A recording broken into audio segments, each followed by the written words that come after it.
Hey guys, and welcome to the very first vlog of a brand new game that I'm making. That game is called The Haunting of the Chea-Wilson family, and if you want to learn more, here's a video about it. It's about 10 minutes long, and it actually does a great job of explaining everything that's going to be about it and what's going to be in it. But today is the start of the very first vlog.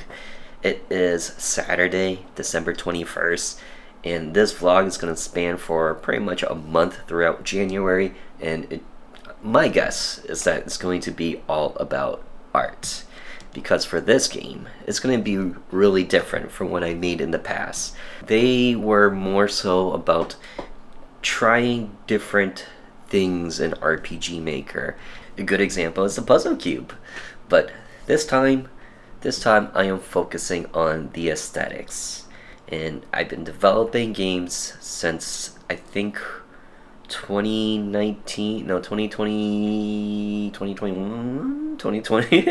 They've practically been almost 5 years since I started developing games, and surprisingly enough, after these 5 years, I wouldn't say that I got art to a point. I'd say that there's still a lot for me to figure out with it.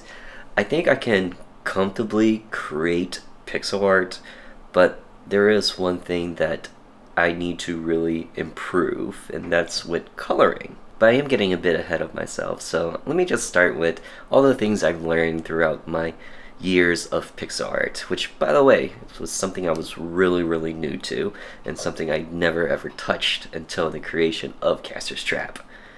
But here are the things I picked up.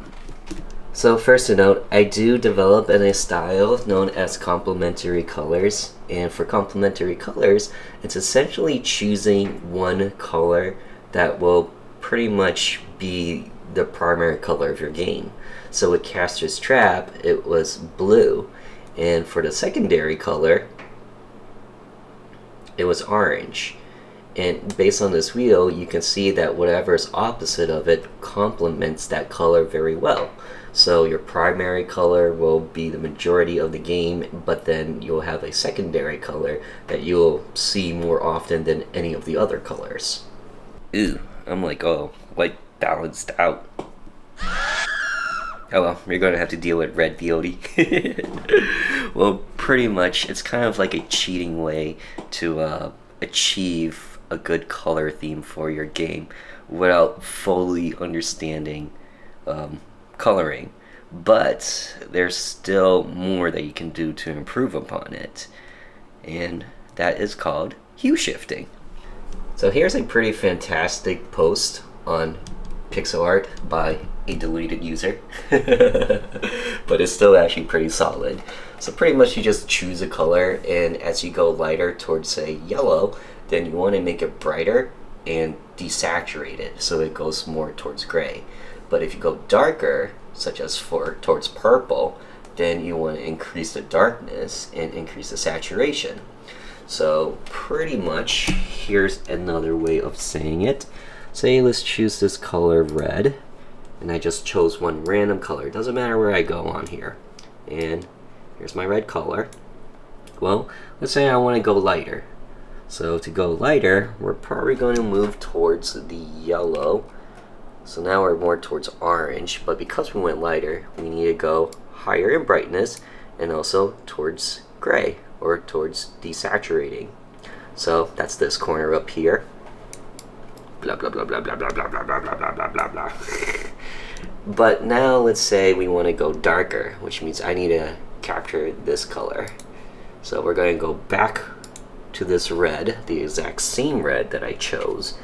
And if we want to go darker, so we're going towards purple or blue, we're actually going to go towards the darkness, and we're going to add more color or more saturation. And then, oh god, I'm still in my picker.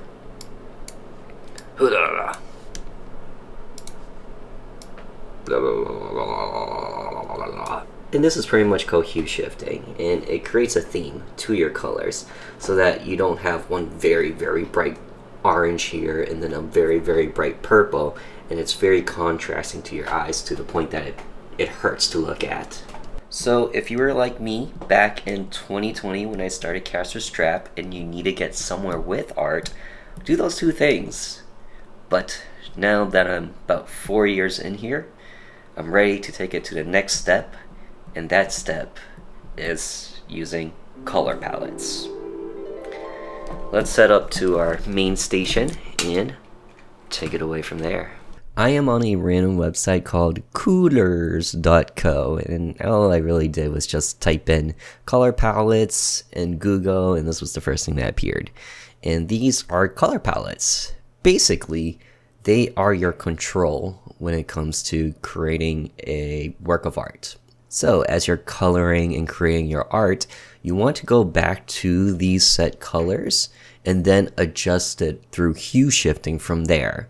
And what it does is that it creates a theme for your image, and it looks very, very appealing to the eyes. Very, very attractive. Let's see if I can find an example of one with color palette versus one without it. Okay, so I finally found something that talks about it. It's by Pixel Overload, and he made a great YouTube video that's just all about color palettes. Highly recommend you go check him out, but this kind of describes it. So on the left is a beginner's colors palette, and on the right is someone who's with more experience and knows how to pick a color palette appropriately. And you could actually see the details, even though it's very, very small and finite, but you can see how it comes together better on the right than it does on the left. The left, I feel like things kind of just jump out a little bit too much and they contrast each other a little bit too much. Like we see more of the lighter colors fighting each other, but in here it kind of blends more together and my eyes doesn't get too distracted. It looks at it and it sees it more warm and more invitingly than the one on the left. Now, I don't think I'll be able to achieve this advanced style throughout this journey for this game, but it is something that I do want to reach towards, and hopefully mine will look a lot less like on the left and a lot closer to that of something on the right. Anyway, there's a lot more to this whole pixel art journey than just coloring. There's understanding saturation, background, foreground, and interactables, but that's all something I'll talk about as I go through these vlog. So with that said, I'll let voiceover TheOdie take it from here while I go ahead and get started. So the plan for this game is to focus on 2 sets of palettes, and each set actually represent the daytime and the nighttime, or more so when things starts to get haunted versus when things are pretty quote-unquote normal. I want the daytime to be more warmer colors, and for that reason my main theme will be red, with the secondary color being green because it complements the red. And then for nighttime or for haunting scenes, I want it to be blue and with the complementary color of being orange. This way, it visually and psychologically tells the player, hey, when things are pretty chill and you can relax a little bit, versus when things will start to ramp up and things will be scary and you should be looking out for yourself. Perhaps the hardest thing about hue shifting and color palettes as a beginner is that you don't know how far you gotta jump on the color spectrum. Like from going from red to green, should I jump all the way towards white or just a little towards white? And the answer to that is, well, it all depends on you as the artist. I know you really hate the answer to that because I also absolutely hated the answer to that. But that's the thing about art. It's more subjective, and it's more so for you to explain to the world why you think it looks good. Now, if you're a beginner like me, then you probably have no idea if this is a good looking palette or not. Because I absolutely did not. And I stared at it, and I still could not tell. But hey, as a beginner, you won't know until you start putting things together. Alright guys, so I did it. Here it is. Here's my palette, and it's probably horrendous. Don't worry, as I go through this and I create the art, I'll probably and very likely be changing it up as I go. Ooh, now I'm super red. I don't really understand how these things work. Auto balance, god damn it. Auto balance. It's like after all these years, and the one thing I never learned was color balance. You know, all of this is starting to make sense. As I go through the art, I'm very sure that I'll be changing it up, and that's kind of the point of creating art and coloring. You won't know it until you start doing it. And if you guys are a beginner or anyone out there, then work on it. See how it goes, change it as you go, but remember to stay consistent with a color palette. That's my goal for this game, to create and be consistent with a palette. So when it comes to mapping, the first thing I need to do is create a blueprint in RPG Maker. It's very basic and it's just laying down the foundation. Where's the living room? Where's the stairs to the second floor? Where's the bathroom? Where's the kitchen? Do I need anything else in here? The step after this is deciding whether or not each room or which rooms will be individual maps, or if it just be one big continuous one. But all that plays more so in the role of gameplay than it does with creating the artwork. And just to give some example, it's how you want to reveal things to the players. Should they enter a new room and then see something happen when the map loads? Or should they just walk straight into a room and see it coming? But then again, that's just my developer brain going on overdrive. I'm gonna push those thoughts to the side for now. Key things here are what colors are each of the floor. Will it be wooden tiles? Will it be rug tiles? What are they? And how does the wall complement those floors? And then from there, I start adding things into the room. One thing you're going to note and see me do is that I'm going to make the floor and wall tiles a little bit more desaturated, so more towards white or more towards gray. And this is so it could blend and quote-unquote become invisible to the player. You don't want it to be too distracting, you don't want to add too many details, because what you want to stand out to the player are of course the characters and the things that are interactable. Alright, so super quick, I decided to go with this one, and the reason for it is because it has this nice big looping circle, and that's going to play a role at some point in this game. But also, I decided that I'm going to do individual rooms per map, just because I do like that better. However, I will do one that's the entire household, and that's for cinematic purposes only. Also, I decided to pull out the Snuggie. Alright. Let's keep going. 20 minutes later. Alright, you guys. Are you ready for the big reveal? Me and my horrible transitions. Anyway, here it is. This is what I got for my floor and wall tiles. And, I don't know. Maybe it'll get a little bit more desaturated as I add stuff into it. But I like to think that this is a good first look. But for now, this is going to be it for what I do for today. I do have some plans to head back to my parents, hang out with my brother a little bit, because I play a card game called One Piece. This thing is empty. Ha! One Piece, the trading card game. And this is my deck. I run black and purple Luffy. I'm going to a Locos, which is a small tournament. The one I go to has usually roughly 10 to 15 players, although a new set just released, so maybe there will be a little bit more. Who knows? Actually, probably not, because there are some like pretty big events going on locally, but I'm not going to those because it's a couple of hours of a drive and I'm not willing to commit to it just yet. Or we don't feel like committing to it today. But anyway, tomorrow I'm gonna work on it some more. We'll add some furniture and hopefully it'll start to come together and actually look pretty good. There's probably going to be a lot more color adjustments and color palette setting and so on and so forth. Also, of course, not every single room is going to have the same rug tile, so that's also going to change. But yeah. See you tomorrow.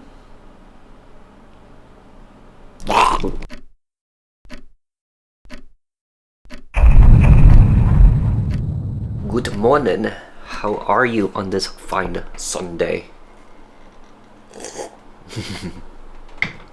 It's the next day. Yesterday's tournament went well. I placed second. Out of 17 players, went 5 rounds. For those of you who do know the game, I fought a chopper, which was totally random, but cool to see. Then Shanks, lost to Lucci, and then a Shanks. Alright, now with that out of the way, let's go ahead and get back into this. Oh, and I guess I should tell you how prizing went. I got 22 bucks, paid $5 to get in. First place got $44, and second through fourth all got 22. Alright, now let's jump into this. So, I have decided that I don't think I will need this overall map. I think I'll just use it to navigate my way as I build this. But the first one I'm going to make is the living room, and I've decided that this will be the living room. And this is my inspiration. I just googled RPG Maker indoor maps, and I try and find something that looks nice to inspire towards. Now obviously this one is at higher pixel resolution, and it does use a lot of parallax mapping, as you can tell from the lighting effects, and especially stuff like with the door, and just really this one in the top right corner. I don't really plan to do parallax mapping for this one, but if I might give it a shot, see how it looks, and then go from there. So anyway, I'm gonna start with making the living room. As I mentioned yesterday, I'm sure things will probably change as I go through it, but hey, that's something I'll see as I go. One of the most unique things about game dev is the amount of research that goes into it. In my case, I decided to set my game in the 70s. Know what that mean? I need 70s design. Okay, yeah, that was obvious.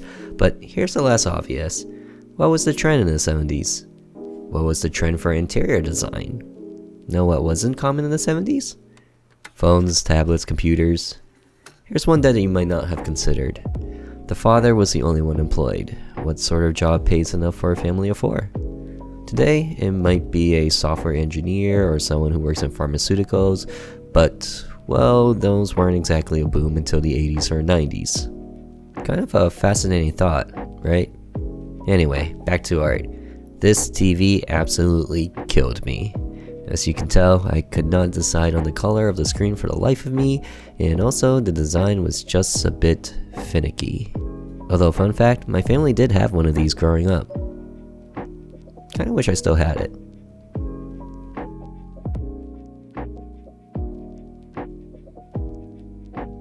An unexaggerated 1 hour later, and here's my TV. Not sure how I feel about it just yet. Not sure if I like the color and how it all blends together, but yeah. And legit, 1 hour later, it's 10 o'clock now. I think this calls for a break. I'm getting kinda hungry, but I kinda want to make the sofas. It's okay, I gotta start googling and seeing what sofas in the 70s look like. So, good time for a break. Ah! Check it out. Breakfast.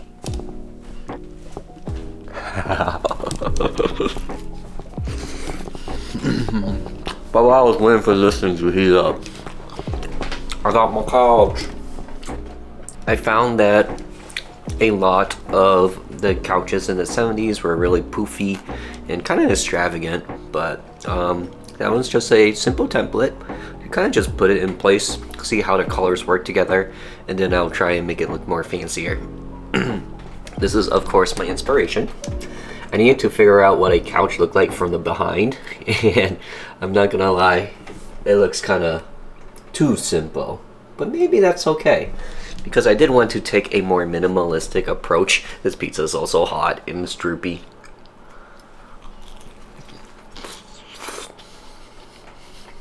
I wanted to take a more minimalistic approach with the pixel art for this one, just because it's A, easier for me to do, but also B, as a solo developer, I need to be able to do things on a tighter schedule. Also being a hobbyist game dev. Throughout this vlog, you're going to see that most of what I do is on the weekends and only for a few hours in the morning. So it does become a little bit difficult, but hey, making it work, having fun, and enjoying pizza for breakfast. Alright, I'll see you guys when I come up with something. Oh!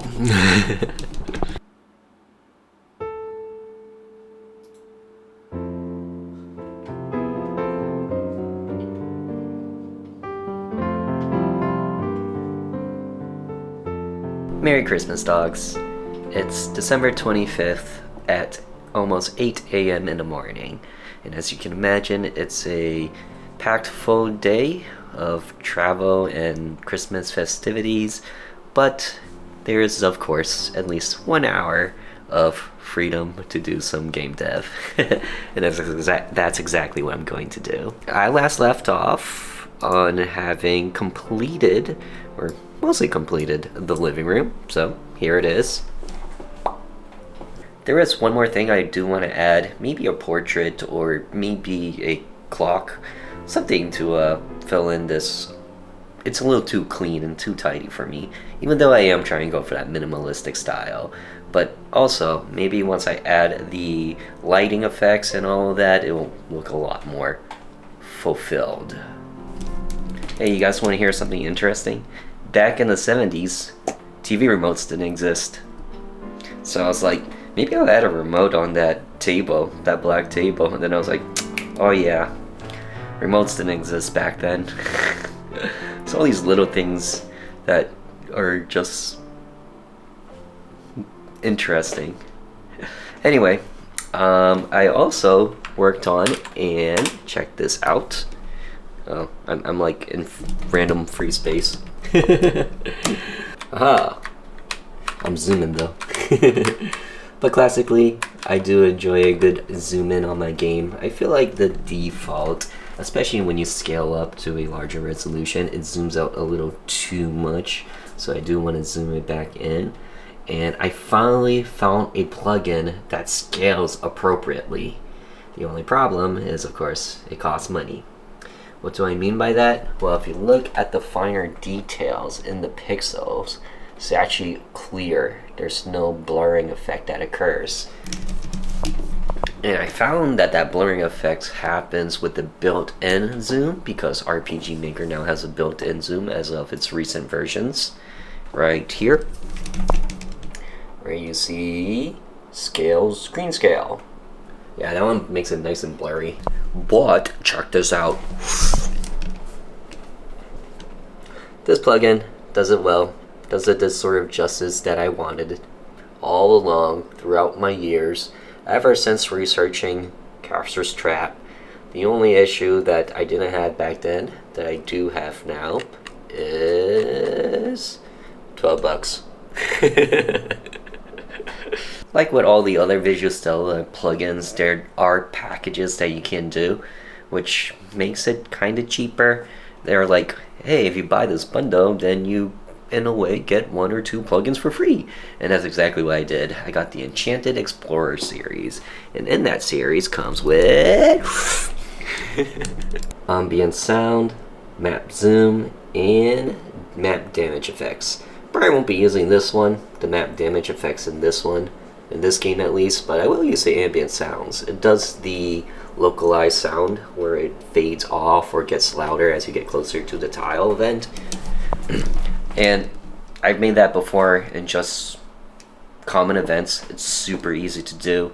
But hey, you know what? If this ambient sounds saves me some time to do, then why not? I bought it. It's part of the bundle. So I'm gonna enjoy it. Alright, so back to this map, and you know, earlier in this video I mentioned that I wasn't going to do parallax mapping, or I wasn't really considering it, but you know what? I think I'll give it a shot. And of course, Visustella does have a built-in version for that, which I believe cost a few bucks, but it came packaged in one of my earlier bundles that I bought previously. And this is going to allow me to add some lighting effects. And what I want to do is add like light effects from the windows, for the lamp. I think I'll have another window over here because this is, after all, the edge of the house. So it makes sense to have two windows there. And then if I'm super feeling it, maybe I'll have light bleeding out from the entryway, which is over here, and then there's also a hallway over here. But hey, that's for me to experiment.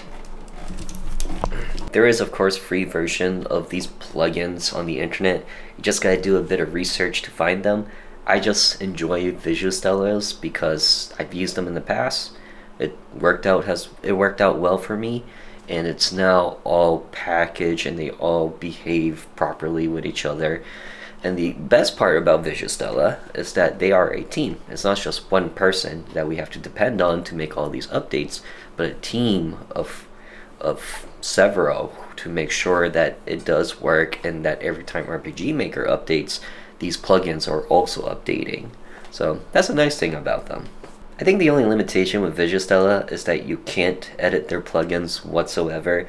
They encrypt it, and if you do try to unencrypt it, then it is considered as terminating, crossing, going against their terms of services, basically is what I'm saying. But hey, I say like 90% of the time it does what I need it to do, so I'm pretty satisfied. Alright, so I got like an hour of game dev to go before I have to head out. Then I'm just going to edit some maps a little bit more, and then tomorrow explore the parallax lighting effects to share with you guys. But just remember, I am doing a couple sets of maps. There's the warm during the daytime, and then there's the cold and more terrifying ones when the haunting begins. But that's later, and hopefully I managed to capture all that in this video. Anyway, have a Merry Christmas. I hope it went fantastically for you guys. Here's some Christmas pugs, and I'll see you tomorrow.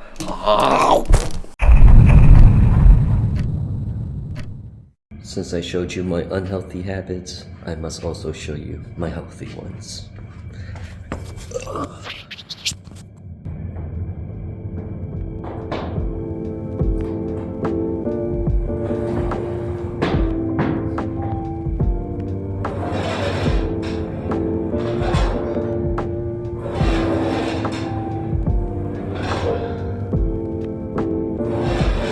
Check it out.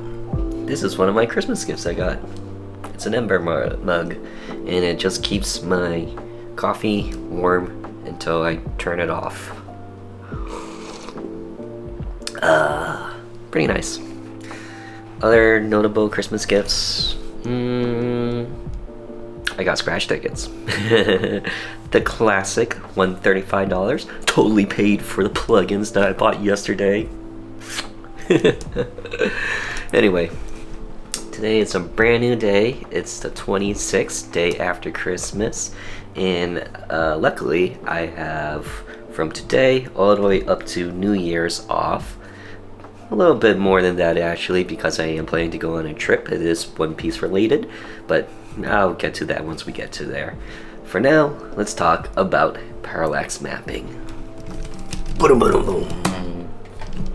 Oh yeah, I guess I should at least show you guys my kitchen. Here it is for now. This is the current image. I'm planning to add some windows here. I think there's going to be one here as well, but then it's just going to shine through parallax mapping and lighting effects. And of course, this is way too empty, so I'm going to add something around here. I'm also thinking maybe I'll add an island, but I don't know yet. I don't think islands were that typical back in the 70s, so maybe not. But this door over here leads to outside. It's your back door. This one will lead to the dining room, and this is the hallway. I like my hallways that are too wide because, I don't know, I feel like if it's only one wide, then it's too claustrophobic, you know? And then this one is the bathroom. This is the entryway, the living room, and the I don't know yet room. Either office, playroom, something. And just to catch you guys up to speed, I am using Visustella's visual parallaxes. Hoping it works well with what I am intending, but of course we will see as we go through it. Also, very leanly using GIMP. I just can't afford Photoshop, and I'm also too lazy to go through the motions of learning all the new hotkeys.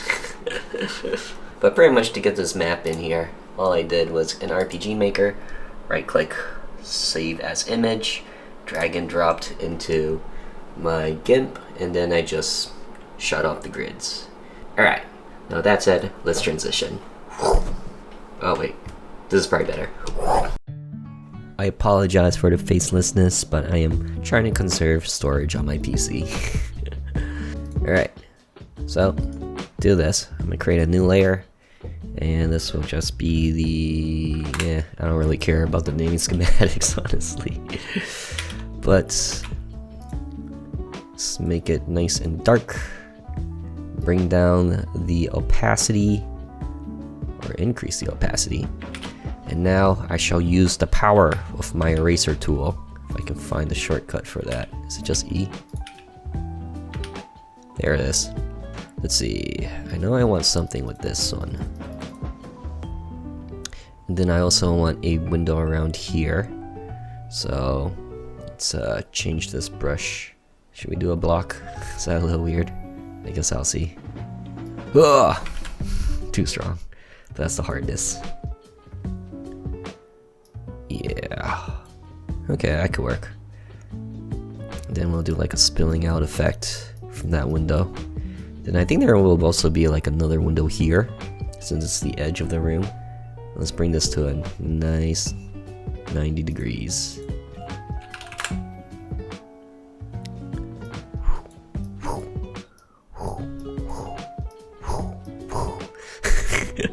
Me yet again doing my own sound effects. A little too big, but also a little too hard. Let's bring it all the way down. Ah, that's a little better. Okay, that's pretty nice. Pretty nice. And then let's increase this, drop the hardness a lot, and just have that light spill into this room. There we go. There we go. That's pretty good. Ah, beautiful, ain't it?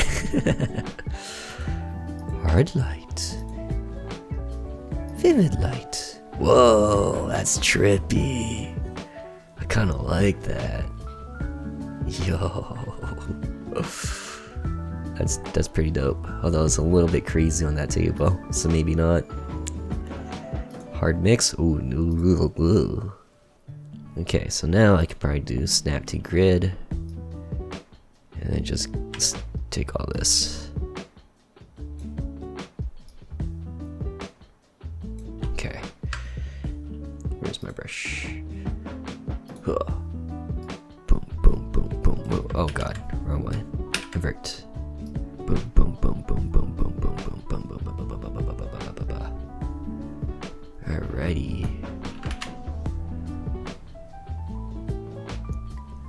Huh. Kind of interesting. Pretty interesting. I think this works as a good alpha trial for parallax mapping. Let's tick these off and export. Alright, update. So, sad as my heart to say, but Visustella doesn't work here. Visustella keeps their parallax underneath all the map, and you can't overlay it on top. I know we saw that graphic where things were kind of just over certain tiles. Let's see if I still have that. Like right here or right there.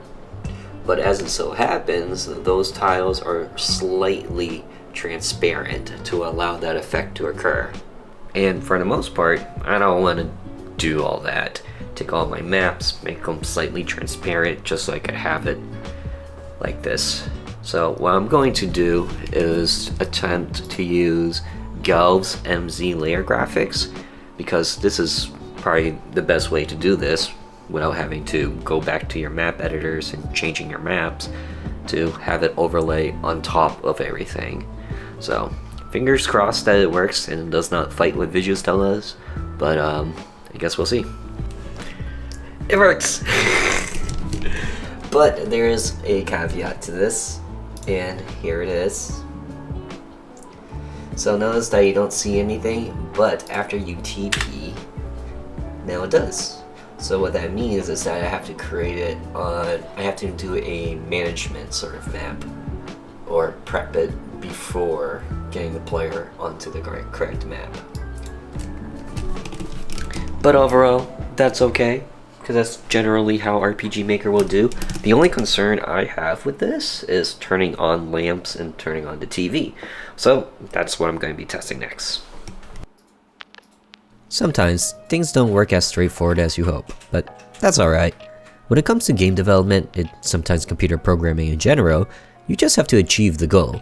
Granted, I'm not an expert software engineer, so who knows what I'm talking about. However, in my case, I couldn't achieve the parallax shading as easily as put in a plugin, turn it on, and let it do its thing. Instead, I kinda just gotta have to add an extra step or two. For my plan, it's to, when the player interacts with a lamp, save their X and Y, teleport without fading, and voila! Problem efficiently solved with a common event and the player won't even notice. Alright, so real quick, it does work where you can have two different effects on stacking on top of each other, but unfortunately it does fall to the need to teleport or reload and refresh the map. So I think what I'm going to do is just, once the player interacts with the lamp, save their X and Y, transfer the player to that same spot so that the lamp will work. I think that's the only strat here. And you know what? It's not a huge biggie. It's just a slight inconvenience, but easily worked around. So here is lamp, but once I TP, you can see the oranging effect by a little bit. I mean, if anything, I can just save the X and Y in a common event, and then just call that common event to do that transfer to fix this weird bug that goes on. So, not a big deal. So I decided to work on the shadows a bit more, just to see what I can achieve with different styles when it comes to shading. Honestly, it can be a bit fickle. On one hand, I can try soft shadows, while on the other, I can try harsher edges. I know that can sound rather odd, considering that we're used to shadows having a gradient that kinda just disperses on its edges, but I feel like pixel art can allow you to break those laws of natural physics. And it's all thanks to having lower resolution, or in other words, more sharper edges. And overall, here it is in the editor. Don't exactly know how I like it so far, and I for sure know that there's much for me to attempt and trial and error when it comes to shadows and lighting effects. But for now, I am going to put away the shading away so I could work on creating the rest of the maps and then return to this. This way, I'm more focused on one thing at a time rather than going in all sorts of directions and then coming back later down the line and being like, how did I do this again? That tends to happen to me a lot. Anyway, I will save this, store it away, come back to it, take another look and be like, maybe I do like this. Or maybe I'll be like, yeah, that was terrible. Pass TheOdie, I'm so glad you decided to put this down and go back at it later. Especially since I don't have the room fully filled out yet with everything that I want in there. Anyway, just to conserve some storage on my PC, I am going to turn off the camera for some time, work on some maps, and then perhaps around New Year's, I'll reappear and show you what I've got.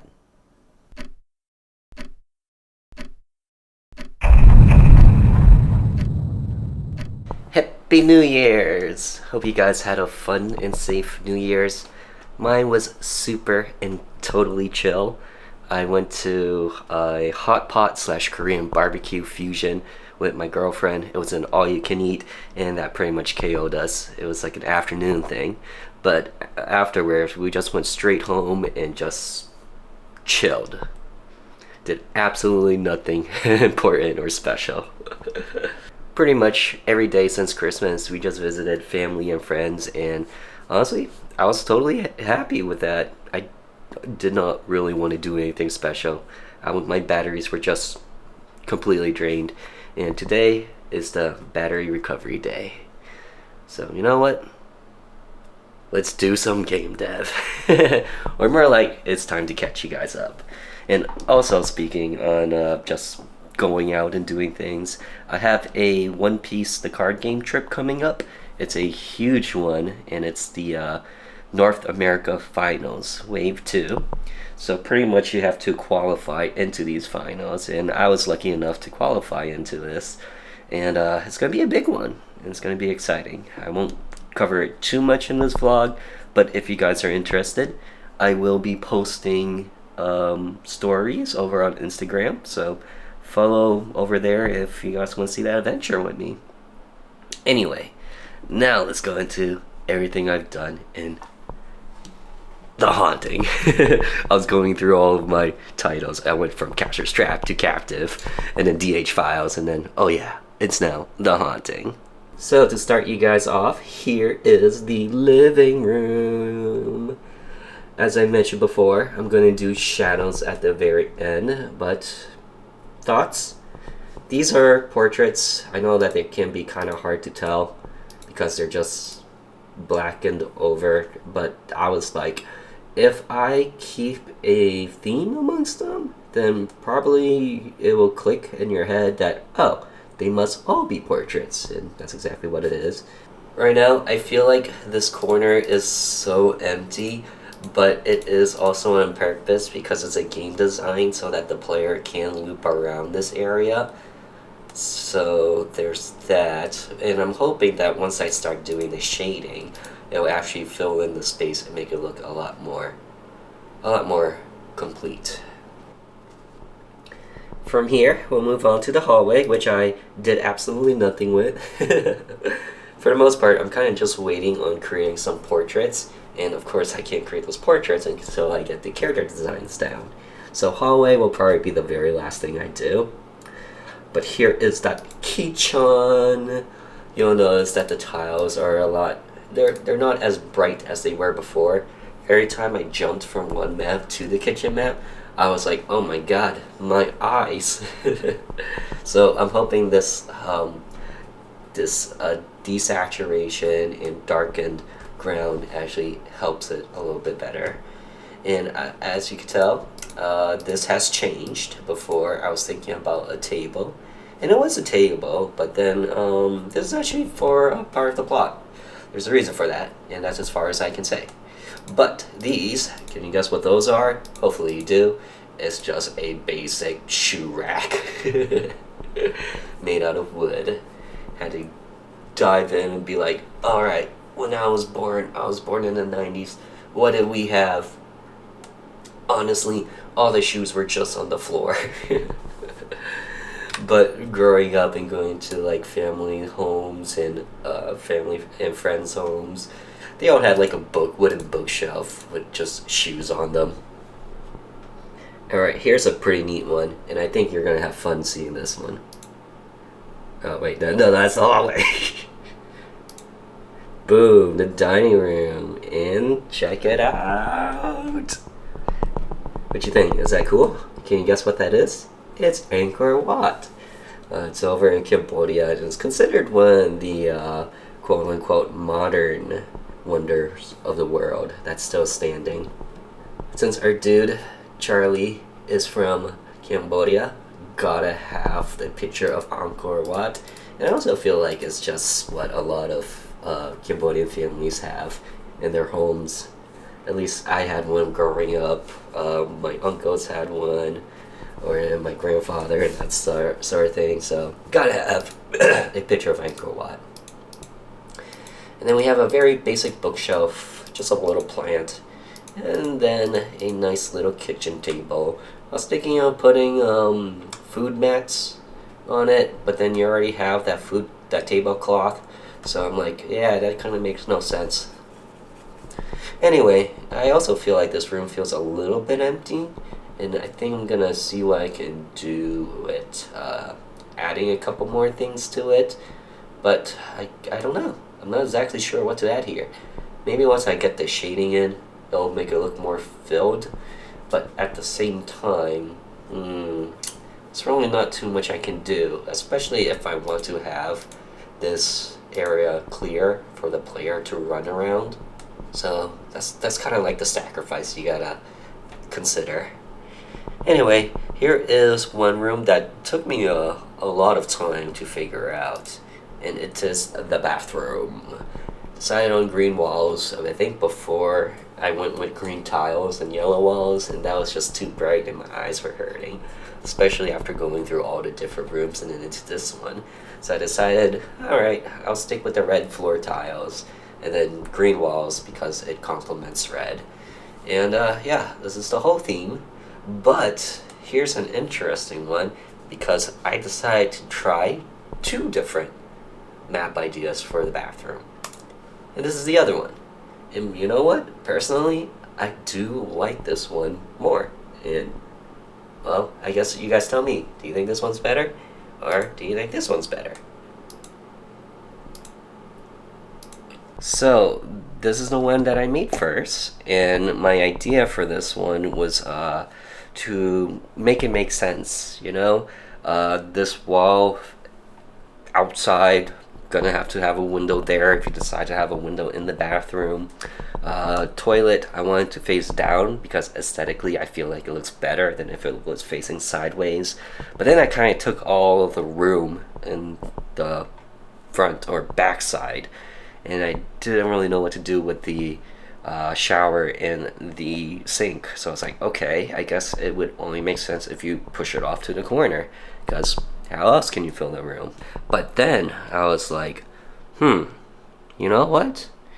I think because it's a pixelated game, and also you're forced in this perspective where everything is facing against that one direction, it's okay to break some of the laws of normalcy. Aesthetically, it also makes more sense to have the sink face down, and if you want to add a mirror, it also makes the room look or feel more filled or more bigger. And then again, I didn't want the toilet facing down, so I decided to do that. I did want the shower to face sideways, but I kind of just ran out of space at that point, and I couldn't elongate the room anymore. It would just look a little bit too weird. But overall, I think this second one looks a lot better aesthetically. There's just more balance in the room, and you can see things more clearly. So it was like not exactly an epiphany, but kind of like a thing I realized, whereas you don't have to be literal with your maps. So it kind of comes down to what sort of things you want the player to look at clearly so that they can see and interact with them and it looks aesthetically pleasing. And I think this second room does. But again, you tell me if I'm wrong, if you think the first one looks a lot better, it makes a lot more sense. I think once I get more into the shading, it'll also look a lot more prettier, but that won't be for some time. Anyway, this is pretty much all I did in the past.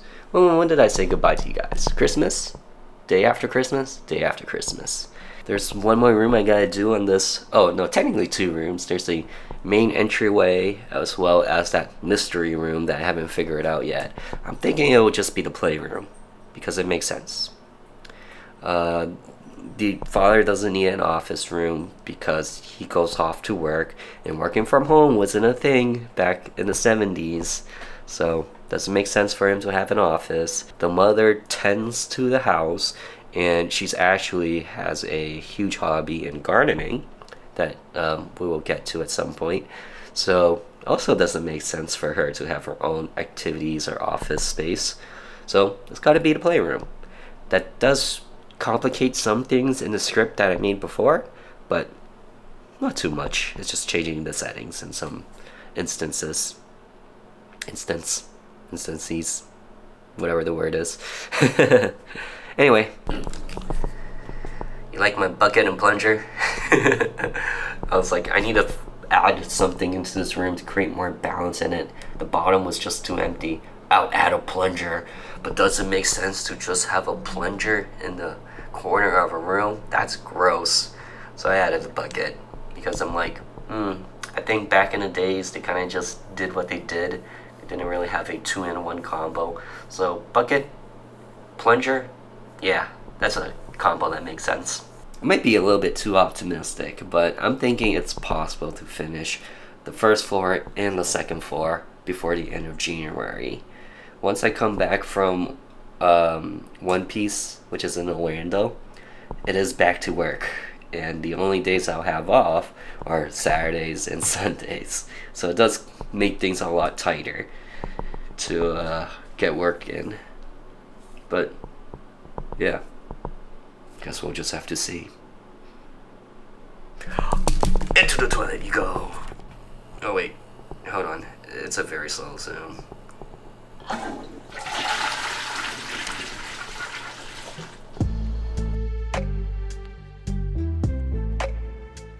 My One Piece trip in Orlando was extremely fun. I went to the first Bandai Car Fest in LA last year, and honestly, that wasn't great.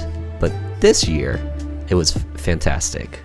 Events went by smoothly, the main floor had plenty of room for me to walk around, the scavenger hunt was not a line simulator this time. Anyway, this time I got to compete in the main event, and overall I went 5 wins and 4 losses with Purple Black Luffy as my leader. It isn't the strongest deck out there, but honestly, that's no excuse for my overall performance. This year I stand slightly above average, but next year I'll be aiming for the top. Great trip overall, and shout out to all my friends who came out to support me.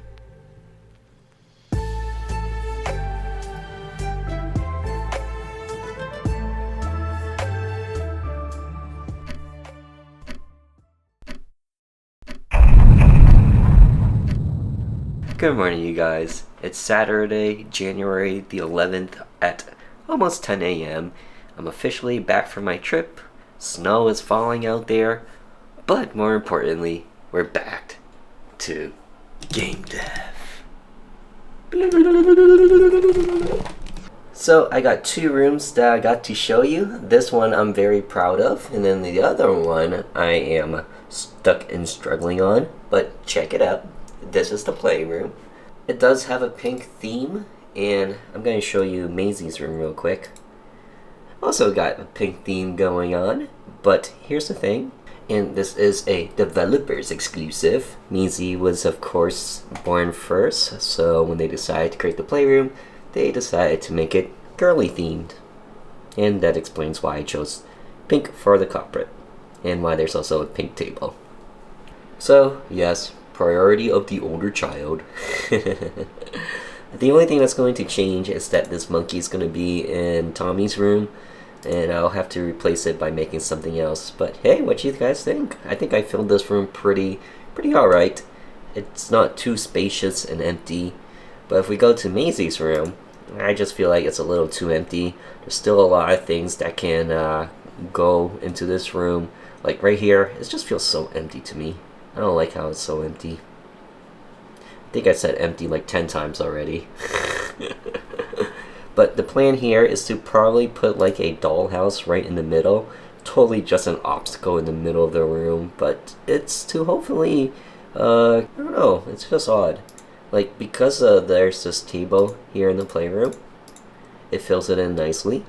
And then we also have just some drawings discarded on the floor. Hallway I haven't touched yet. The kitchen, dining room. Dining room was nicely filled because of that table. Oh yeah, I haven't showed you the entryway, I think, but here's the entryway. I don't know, it's kind of odd, because in real life you kind of just have everything pushed off to the side. Nothing's meant to just be right in the middle of the room to trip you over. But when you look at it in this 2D perspective, top down, when you see the whole map all in one, it just looks awkward. At least to me it does. So I want to try and do something. One thought was to just add a rug, but The other thought was to close it in and make it smaller, but I was also like, so it's tricky when it comes to map design.